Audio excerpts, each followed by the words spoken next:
الم یجدک یتیما فآوی صدق اللہ العظیم۔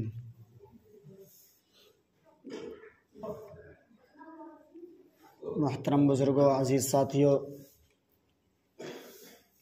اللہ تبارک و تعالیٰ کے کلام مجید کی پارہ 30 سورہ ضحیٰ کی ایک آیت آپ کے سامنے تلاوت کی ہے۔ حق تعالیٰ شانہ نے اپنے حبیب صلی اللہ علیہ وسلم کی سیرت جو اس میں بیان فرمائی ہے بڑی عظیم ہے۔ فرمایا ہے کہ میں نے اپنے محبوب صلی اللہ علیہ وسلم کو یتیم بنا کر دنیا میں بھیجا ہے، لیکن یتیم کا مطلب صرف یتیم نہیں ہے، آگے اس کا مطلب کیا ہے کہ یتیم تو بنایا ہے پیدائشی، لیکن بڑے ہو کر اس کے بڑوں کا سہارا بنایا ہے۔ اور بڑے ہو کر تو بڑی بات ہے، بلکہ پیدائش سے پہلے بھی ہمارے نبی صلی اللہ علیہ وسلم سہارا بنے ہوئے تھے۔ حضرت آدم علیہ السلام جس بھول کی وجہ سے اللہ تبارک و تعالیٰ نے انہیں جنت سے دنیا میں بھیج دیا، 300 سال تک دنیا میں آ کر روتے رہے، توبہ کرتے رہے، اللہ سے معافی مانگتے رہے،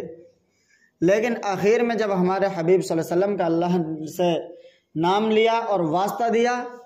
تو ابھی ہمارے نبی صلی اللہ علیہ وسلم کے آنے میں کئی ہزار سال بیچ میں باقی ہیں، لیکن ہمارے حبیب صلی اللہ علیہ وسلم کا نام آیا، اللہ نے فوراً دعا قبول فرما لی۔ تو ہمارے نبی صلی اللہ علیہ وسلم بہت پہلے سے آسرا بنتے چلے آئے ہیں، یتیم تو اب ہوئے، اور پھر یتیم ہونے کے بعد بھی دنیا کے آسرے بنتے چلے گئے، بیواؤں کے سہارے بنتے چلے گئے۔ ہمارے نبی صلی اللہ علیہ وسلم کے 11 نکاح ہیں، ان 11 میں ایک حضرت امی عائشہ رضی اللہ تعالیٰ عنہ کنواری تھیں، ورنہ سب کی سب بیویاں 10 کی 10 بیویاں، کوئی مطلقہ تھی جس کو طلاق ہو گئی ہو، یا ایسی تھیں جس کے شوہر کا انتقال ہو گیا ہو۔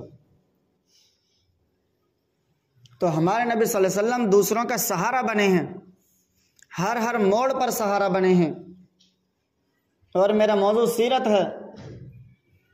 میں نے یہ وعدہ کیا ہے کہ شروع سے آخر تک آپ کو سیرت کا مختصر تذکرہ کر دوں گا،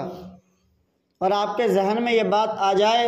کہ اللہ تبارک و تعالیٰ نے ہمارے حبیب صلی اللہ علیہ وسلم کو جو اس دنیا میں بھیجا ہے وہ لوگوں کے فائدے کے لیے بھیجا ہے، نہ کہ لوگوں کو ناحق قتل کرنے کے لیے اور جنگ کا میدان قائم کرنے کے لیے ہمارے حبیب صلی اللہ علیہ وسلم اس دنیا میں نہیں آئے ہیں۔ ہمارے حبیب صلی اللہ علیہ وسلم نے امن و آشتی کا سبق پڑھایا ہے ہمیں، ہمارے نبی صلی اللہ علیہ وسلم نے ہمیں امن و سلامتی کا سبق ہمیں پڑھایا ہے، ہمارے نبی صلی اللہ علیہ وسلم نے خون ریزی ہمیں نہیں سکھائی، ہمارے نبی صلی اللہ علیہ وسلم نے میدان جہاد کو سزانا نہیں سکھایا۔ میدان جہاد جب بھی قائم ہوا، جنگ جب بھی ہوئی، یہ اللہ کے رسول صلی اللہ علیہ وسلم کی زندگی کے واقعات میں آئے گا کہ جب بھی جنگ جاری ہوئی ہے وہ پہلے کافروں کی طرف سے ہے، بعد میں اپنا بچاؤ کیا ہے، اپنی طرف سے جنگ نہیں کی۔ تو میرے بھائیوں، میں نے آپ کو بتلایا کہ اللہ کے رسول صلی اللہ علیہ وسلم کی نسل میں حضرت عبداللہ، یہ اللہ کے رسول صلی اللہ علیہ وسلم کے والدین ہیں، اور حضرت عبداللہ اللہ کے رسول صلی اللہ علیہ وسلم کے والد ہیں، ان کی پیدائش بھی ہوئی، اور یہ بھی بتلایا کہ جب ان کو حضرت عبد المطلب نے کنواں کھدوایا اور ذبح کرنے کے لیے قرعہ ڈالا کاغذ کا ٹکڑا، تو اس میں بھی حضرت عبداللہ کا نام نکل رہا تھا، کہ ظاہری طور سے ایسا معلوم نہیں ہو رہا تھا کہ اللہ کے رسول صلی اللہ علیہ وسلم اس دنیا میں آ جائیں۔ ایک صحابی آئے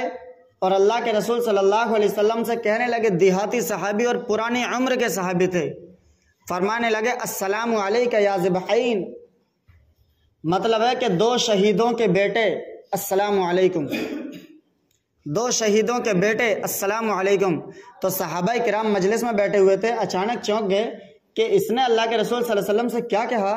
آخر ہم نے کبھی اللہ کے رسول صلی اللہ علیہ وسلم سنا نہیں، نہ ایسا کوئی واقعہ ہمارے سامنے پیش آیا، لیکن اس نے کیا کہا، السلام علیک یا ذبحین، 2 شہیدوں کے بیٹے تجھ پر سلامتی ہو۔ وہ صحابی آئے، بیٹھے، چلے گئے، اللہ کے رسول صلی اللہ علیہ وسلم سے ان صحابہ نے پوچھا، تو اللہ کے رسول صلی اللہ علیہ وسلم نے فرمایا کہ اس نے کہا تھا مجھ سے کہ اے اس نسل سے نکلے ہوئے بیٹے کہ اسماعیل علیہ السلام کو بھی ذبح کیا جا رہا تھا اللہ کے نام پر، اور تیرے باپ عبداللہ کو بھی ذبح کیا جا رہا تھا، یعنی 2 شہیدوں کے بیٹے، 2 ان لوگوں کے بیٹے جن کو ذبح کیا جا رہا تھا، لیکن اللہ حافظ ہے۔ تو میرے بھائیو، حضرت عبداللہ رضی اللہ تعالی عنہ کی خوبصورتی دنیا میں مثال نہیں ملا کرتی تھی۔ وجہ اس کی یہی تھی کہ ہمارے نبی صلی اللہ علیہ وسلم کا جو نور تھا وہ ان کی پیشانی میں چمکا کرتا تھا۔ یہ نور منتقل حضرت آمینہ رضی اللہ تعالی عنہا کی گود میں ہوا۔ یہ اللہ کے رسول صلی اللہ علیہ وسلم کی والدہ محترمہ ہیں۔ یہ نور ان کے پاس جب آیا تو حضرت آمینہ رضی اللہ تعالی عنہا کی اب باری آتی ہے۔ حضرت عبد المطلب اور حضرت عبداللہ کا انتقال ہو جاتا ہے کہ اللہ کے رسول صلی اللہ علیہ وسلم اس دنیا میں نہیں آئے، اس سے پہلے ہمارے نبی کے باپ حضرت عبداللہ رضی اللہ عنہ کا انتقال ہو جاتا ہے۔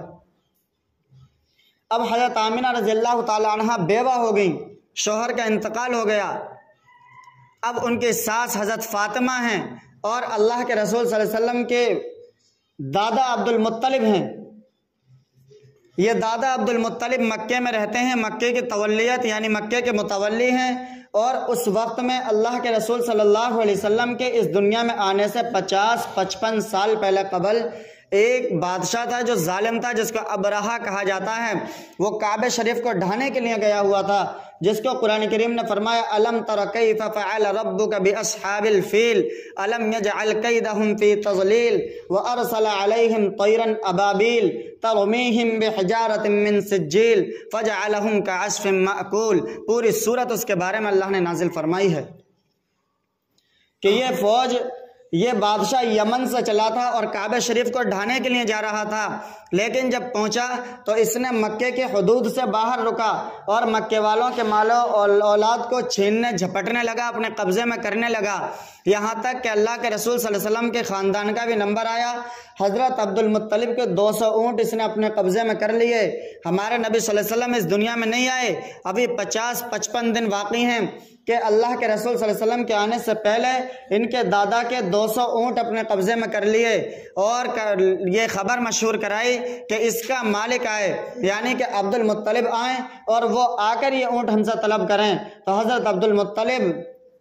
جب ساتھیوں سے مشورہ کیا اور ساتھیوں سمیت اس کے پاس گئے، حدود حرم سے باہر، مکہ شریف سے باہر جب پہنچے اور اس سے بات کی تو اس سے اللہ کے رسول صلی اللہ علیہ وسلم کے دادا تھے، شان و شوکت عظمت چمک رہی تھی، اور اس پر رکا نہ گیا، وہ اپنے تخت پر بیٹھا تھا۔ کہنے لگا اگر اس آدمی کو تخت پر بیٹھاؤں تو میری بادشاہت کہاں گئی؟ میری بادشاہت مجھے اجازت نہیں دیتی، یعنی اس کے اندر تکبر بھرا ہوا تھا، کہہ رہی میری بادشاہت ڈوب جائے گی اگر میں رعایا کو اپنے تخت پر بیٹھاؤں۔ تو اس نے تخت پر تو نہ بٹھایا بلکہ نیچے خود اترا اور نیچے خود بیٹھا، اور حضرت عبد المطلب کو بھی نیچے بٹھایا اور بات کرنے لگا، اور بات بھی اس نے اس انداز میں کی کہ عبد المطلب یہ نہ کہہ سکیں کہ میرا مال کیوں چرایا۔ اس نے کہا کہ کیوں چور کی طرح آئے ہوئے ہو آپ، کیوں چوروں کی طرح شور مچائے ہوئے آئے ہوئے ہو آپ؟ یعنی بادشاہ نے حضرت عبد المطلب اللہ کے رسول صلی اللہ علیہ وسلم کے دادا سے یہ جملہ کہا، جبکہ اس کا الٹا تھا۔ تو حضرت اس نے سوچا کہ جب میں ان الفاظ کو استعمال کروں گا تو عبد المطلب ڈر جائیں گے، پھر جواب نہیں دیں گے، خاموش ہو جائیں گے، چپ چاپ ہو جائیں گے اور واپس چلے جائیں گے۔ لیکن یہ اللہ کے رسول صلی اللہ علیہ وسلم کے دادا تھے، اللہ نے ان کا سینہ کھلا ہوا رکھا تھا۔ کہنے لگے کہ کیا کہہ رہا ہے تو؟ کہ چور کی طرح شور مچائے ہوئے آ رہا ہوں، تو نے میرے 200 اونٹوں پر قبضہ کیوں کیا ہے، وہ مجھے دے۔ تو یہ ہنسا، کھلکھلایا، کہا مارا اور ہنس کر کہنے لگا، تکبر بادشاہ، متکبر بادشاہ کہنے لگا ہنس کر کہ تمہیں اپنے 200 اونٹوں کی پڑی ہوئی ہے، تمہیں اس کی فکر نہیں کہ ہم تمہارے کعبے کو ڈھانے آئے ہیں، گرانے آئے ہیں۔ تو عبد المطلب نے کہا، اللہ کے رسول صلی اللہ علیہ وسلم کے دادا نے کہا کہ ہمیں اس کعبے کی کوئی پرواہ نہیں، کوئی فکر نہیں، میں اونٹوں کا مالک ہوں، مجھے اپنے اونٹ چاہیے، کعبے کا مالک رب ہے، اس کو اپنا کعبہ چاہیے، وہ اپنے کعبے کی حفاظت خود کرے گا اور میں اپنے اونٹوں کی حفاظت کروں گا۔ تو اس کا یہ جملہ جب بادشاہ نے سنا تو اس پر برداشت نہ ہوا، اس نے 200 اونٹ واپس کر دیے اور سوچنے لگا آخر ان کے اندر کون سا سینہ ہے کہ انہیں اپنے کعبے کی فکر نہیں اور اپنے رب پر اتنا اعتماد کہ ہماری اتنی خطرناک فوج، ہاتھی کی فوج سب سے سپر پاور فوج سمجھی جاتی تھی اس زمانے میں، کہ ہماری اتنی سپر پاور فوج ہمارے ساتھ ہے اور ان کو کوئی فکر نہیں۔ آخر بڑا ان کو اپنے رب پر یقین ہے، بڑا اپنے اللہ پر یقین ہے، اور اللہ تبارک و تعالیٰ نے بھی ان کو اب حکم دیا۔ میں نے پوری صورت آپ کے سامنے تلاوت کی ہے۔ وَأَرْسَلَ عَلَيْهِمْ طَيْرًا أَبَابِيل، ابابیل پرندہ ہے، چھوٹا سا پرندہ، اور اس کو تین کنکریاں ان کے پاس تھیں، دو پیروں میں تھیں، ایک چونچ میں تھی، اور ان کنکریوں پر نام لکھا ہوا تھا کہ یہ کس کے لگنی ہے۔ وہ کہیں بھی چلے جاتے تھے، کنکری اسی کے لگنی تھی جس کا نام لکھا ہوا تھا۔ وہ پرندے اوپر اڑتے تھے اور اوپر سے کنکری چھوڑتے تھے، ان کے لگتی تھی، جس کے لگی چیرتی پھاڑتی چلی جاتی تھی، پورا جسم الگ کر دیتی تھی۔ اس طرح اللہ تبارک و تعالیٰ نے کعبہ شریف کی حفاظت فرمائی ہے۔ تو اللہ اس کا حافظ ہے، اللہ کل بھی حافظ تھا اور آج بھی اللہ اس کا محافظ ہے، اور اللہ ہر اس چیز کا محافظ ہے جو اس کے ذمہ ہے۔ آج لوگ چاہتے ہیں مساجد مدارس پر ظلم کر دیا جائے، کوئی دیکھ بھال کرنے والا نہیں ہے۔ اللہ حافظ و ناصر ہے ان چیزوں کا، ہمیں گھبرانے کی ضرورت نہیں ہے۔ ہمیں صرف اس چیز کی ضرورت ہے کہ ہم اپنے اعمال کو صحیح کر لیں، ہم اپنے اعمال کو صحیح کر لیں، ہم اپنے چہرے کو نبی صلی اللہ علیہ وسلم کا چہرہ بنا لیں، ہم اپنے چہروں کو نبی صلی اللہ علیہ وسلم کا چہرہ بنا لیں، ہم اپنے لباس کو پیارے حبیب صلی اللہ علیہ وسلم کا لباس بنا لیں، ہم اپنی زندگی کو پیارے حبیب صلی اللہ علیہ وسلم کی زندگی کے مطابق ڈھال لیں۔ ہم جب رات میں سوئیں تو کم سے کم 3 دفعہ استغفار پڑھ لیا کریں، استغفر اللہ الذی، اور استغفر اللہ ربی من کل ذنب واتوب الیہ، اتنا بھی نہیں استغفر اللہ، اتنا بھی نہیں اللہ میں تجھ سے مغفرت چاہتا ہوں، یہ بھی نہیں سردی ہے اٹھا نہیں جاتا، وضو کرا نہیں جاتا، 2 رکعت تہجد کی نماز نہیں پڑھی جاتی، وہ بھی چھوڑ دو، اپنی زبان سے کہہ دو اللہ معافی چاہتا ہوں۔ اگر تمہاری ہمت اتنی بھی نہیں، تم زبان سے بھی نہیں کہہ سکتے، دل میں اللہ سے ارادہ کر لو، اللہ میں اپنے گناہوں سے معافی چاہتا ہوں۔ اللہ ان اللہ علیم بذات الصدور ہے، وہ دلوں کی باتوں کو خوب اچھی طرح جانتا ہے، وہ آنکھوں کی چوریاں اور دل کے راز سب کو جانتا ہے، وہ بے نیاز۔ ہمیں زبان سے بولنے کی ضرورت نہیں، وہ دل کے اندر کے ارادوں کو بھی جانتا ہے، اور جاننا تو بہت دور کی بات ہے، بنانے والا ارادہ وہی ہے تو جانے گا کیوں نہیں۔ تو میرے بھائیو، ہم اپنے دل میں بھی اگر اللہ سے توبہ کر لیں تو اللہ معاف کرنے کے لیے تیار ہے۔ اور اگر آپ کو میں آیتیں اس کی سنانے لگوں، میرا موضوع کوئی اور ہے سیرت کا، اگر میں آپ کو بتانے لگوں کہ اللہ تبارک و تعالی ہم سے کیا کہتے ہیں تو آپ سن کے شاید کہ آپ کی آنکھوں سے آنسو نہ نکلیں، اس سے پہلے آپ برداشت نہیں کر سکتے۔ اللہ تبارک و تعالیٰ نے ہمیں ایسی آیتیں قرآن کریم میں نازل فرمائیں، یا ایھا الانسان ما غرک بربک الکریم۔ اگر اس کی صحیح تفسیر آپ کو سننا ہو، کسی مولوی مفتی سے سننا اور پھر اس کا مطلب سمجھنا کہ اللہ تبارک و تعالیٰ نے فرمایا کیا ہے، یہ ایسا لگتا ہے کہ اللہ تبارک و تعالیٰ فرماتے ہیں کہ اے میرے بندو تم معافی تو طلب کرو۔ میرے بھائیو،